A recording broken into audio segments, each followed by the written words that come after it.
যেখানে মুসলমানদেরকে হত্যা করা হয়েছিল সেখানে আল্লাহ ইসলামের পতাকা পুনরায় প্রতিষ্ঠিত করেন। সালাউদ্দিন আইয়ুবী বিজয়ী হয়ে মসজিদে আকসার দরজায় দাঁড়িয়েছিলেন, আর ইসাইদের সব লিডার ভয় পেয়ে বলেছিল, এখন তৈরি হয়ে নাও, আমাদের বাচ্চাদের কাটা হবে, মহিলাদেরকে বিধবা করা হবে, যতটা রক্ত আমরা মুসলিমদের ঝরিয়েছি মুসলিমরা তার দ্বিগুণ রক্ত আমাদের শরীর থেকে জড়াবে। সালাউদ্দিন আইয়ুবী ঘোড়ায় অটুট দাঁড়িয়ে জিজ্ঞাসা করেছিল, ও ইসাই, তোমাদের সাথে কি করা উচিত? ইসাইদের মাথা নত হয়ে গেল।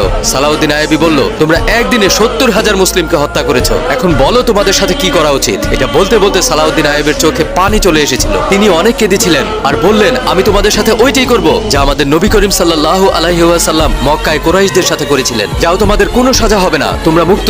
যে এখানে শান্তিতে থাকতে চায় সালাউদ্দিন আইয়ুবী তার বন্ধু, আর যে চলে যেতে চায় সে এখান থেকে যত খুশি মাল নিয়ে যেতে পারে। ইসাই লিডার বলল, এটা আপনি কি করছেন? সুলতান সালাউদ্দিন আইয়ুবী জবাব দিল, আমি কি করব? আমি ওই নবীর কথা শুনেছি যে আমাকে মাফ করা শিখিয়েছে। সুবহানাল্লাহ।